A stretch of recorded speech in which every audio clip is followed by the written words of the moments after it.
Jadi kejadian ini tuh sekitar tahun 2010.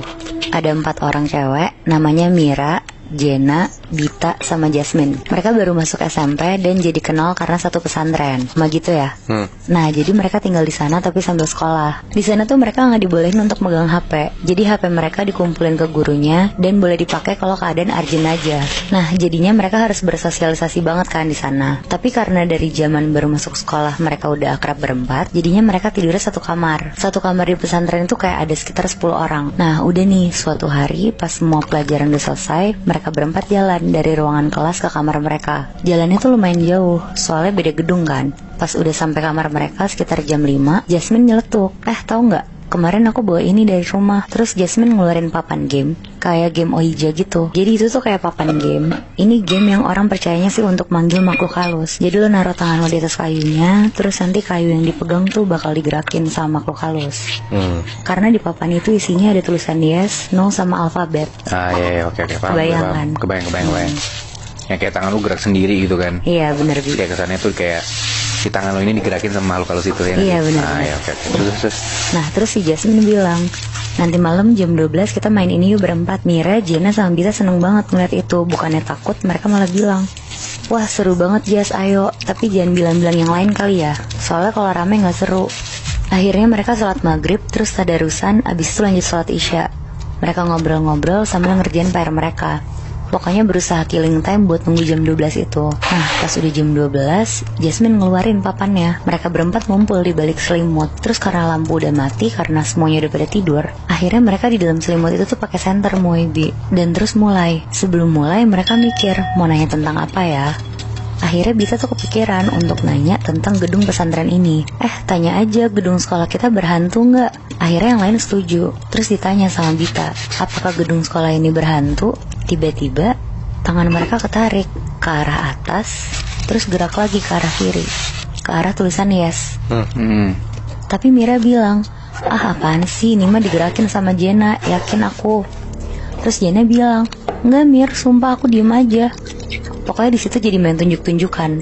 Dan semuanya juga nggak ada yang ngaku di saat itu. Terus karena Mira nggak percaya, Mira bilang, ya udah coba Jenna, kamu sendirian yang tangannya di kayu. Akhirnya Jenna sekarang yang gerakin sendirian.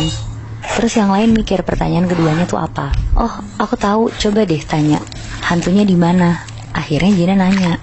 Pas tangan Jenna udah di kayu, kayunya ini nggak bergerak sama sekali, diem aja. Terus Jenna bilang, kayaknya nggak bisa deh kalau sendirian. Coba kalau kita berempat lagi gimana? Akhirnya mereka nyoba lagi berempat dan nanya lagi, hantunya di mana? Terus mereka naruh tangan mereka di kayu.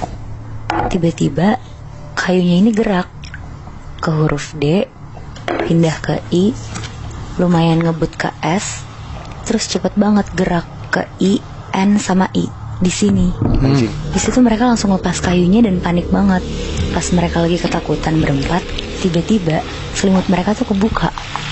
Kayak selimutnya tuh ditarik kenceng banget gitu, Moebi.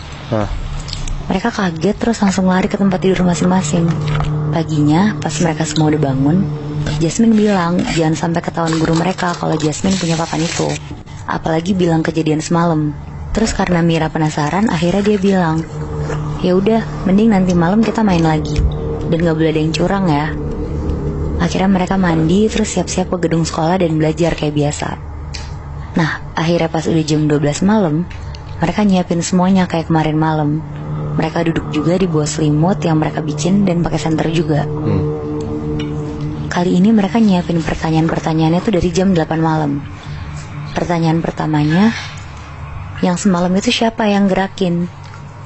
Terus tangan mereka berempat ditaruh di kayu. Dan tiba-tiba kayunya bergerak. Jawabannya kayak ke huruf N, terus ke A, lanjut ke L, dan berhenti di A. Nala. Iya. Nah, di situ Jenna bilang, weh, Nala. Di situ mereka berempat tuh merinding banget, tapi nggak percaya juga. Akhirnya dilanjutin. Gita nanya, Nala siapa? Pas mereka naruh tangannya di kayu, nggak gerak sama sekali. Berkali-kali ditanya juga nggak gerak. Akhirnya mereka ganti pertanyaan. Halo Nala, Nala maaf ya kita ganggu. Nala mau nggak kenalan sama kita? Di situ mereka diem, nunggu kayunya gerak. Akhirnya kayunya gerak ke huruf M, A terus U. Ya ampun. Pas abis berhenti di huruf U, tiba-tiba senter mereka mati. Terus mereka dengar ada suara kayak orang loncat-loncat di tempat tidur. Oh shit. Kayak bunyi per gitu kan, ngik ngik gitu kan. Mereka berempat diem. Makin lama suara loncat-loncat ini tuh kayak makin deket ke mereka. Kayak loncat tapi pindah-pindah kasur. Kayak yang makin lama makin deket ke mereka gitu loh. Pas suaranya udah deket banget, tiba-tiba ada suara anak kecil di kupingnya Bita ngomong, katanya mau kenalan. Dan lampunya tuh dinyalain. Akhirnya mereka berempat ketahuan sama teman-temannya kalau mereka lagi main papan Oija. Besokannya teman-teman sekamarnya ngadu ke gurunya kalau Mira, Bita, Jenna sama Jasmine tengah malam main papan Oija dan ketakutan karena katanya ada setan yang muncul. Terus mereka berempat dipanggil ke ruang guru dan dimarahin sama guru mereka. Dan papan Oijanya tuh disita. Di situ jujur mereka berempat kapok beneran. Dan Bita ngomong ke gurunya kalau mereka disamperin hantu namanya Nala. Pas denger itu gurunya tuh marah banget dan mereka dapet hukuman. Karena itu kan pesantren ya Moy, Bi. Jadi mainan kayak gitu kan gak boleh dong ya di Islam. Jadi mereka tuh dihukum. Disuruh piket kebersihan selama seminggu. Sama mereka berempat ditaruh di satu kamar. Isinya tuh bener-bener cuma mereka berempat aja. Di situ mereka disuruh ngafalin Al-Quran dan boleh balik ke kamar pas udah hafal ayat-ayat yang disuruh hafalin. Nah pas udah malam Bita bilang ke semuanya kalau dia ngerasa badannya tuh demam. Pas dipegang sama Mira, benar badannya tuh demam. Terus akhirnya Bita disuruh tidur duluan sama Mira dan yang lain. Jadi posisi kamar baru mereka tuh ada satu kasur gede untuk mereka tidurin dan kamarnya tuh sempit posisinya. Oh jadi satu kasur berempat? Iya. Nah pas Bita udah tidur, gak lama yang lain tidur juga. Terus sekitar jam 2 pagi, Mira kebangun karena dengar ada suara orang nangis. Karena posisi tidurnya Bita paling pojok dan sebelahnya si Bita tuh Mira, jadi posisi Mira tuh ngebelakangin Bita. Jadi Mira berusaha nengok ke belakang kan karena sumber suaranya dari Bita. Pas Mira nengok ke Bita, Mira ngeliat Bita posisinya duduk sila sambil kepalanya miring dan senyum ngeliatin Mira. Di situ Mira kaget dan berusaha goyang-goyangin Bita. Bita sadar Bit. Terus Bita malah senyum pakai gigi ngeliatin Mira sambil kepalanya miring. Di situ Mira teriak-teriak, Astagfirullah, astagfirullah, biar Jenna sama Jasmine tuh bangun. Pas Mira teriak, Bita ngedeketin badannya ke Mira. Posisi mukanya Bita di depan mukanya Mira. Kepalanya miring ke kanan, miring ke kiri sambil ngomong, Astagfirullah, astagfirullah. Oh shit. Di situ mereka bertiga lari keluar kamar buat manggil guru mereka. Dan pas guru mereka masuk buat nyamperin kamarnya, Bita udah gak ada. Akhirnya mereka bertiga sama gurunya nyari Bita muter-muter, ngecek-ngecek ke kamar yang lain, tetap gak ada. Sampai akhirnya gurunya ini tuh bilang, jangan-jangan di gudang.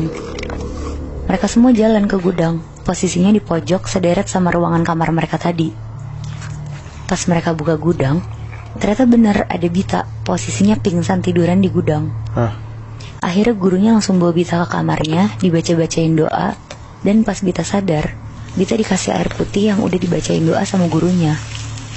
Terus di situ gurunya tuh bilang, Moibi, kenapa mereka dihukum banget? Karena permainan yang mereka mainin tuh bisa ngundang arwah-arwah kan. Dan sekarang gurunya tuh yakin kalau Bita itu dihantuin sama Nala. Nala itu tuh korban bully di pesantren 3 tahun lalu. Nala meninggal karena dipukulin teman-temannya di gudang itu. Oh shit.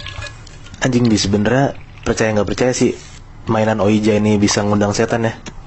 Tapi menurut gue kalau misalnya emang beneran ada salah satu korbannya kayak si Bita ini sampai kerasukan sama arwah Nala, kayak ini papan beneran ada setannya nggak sih?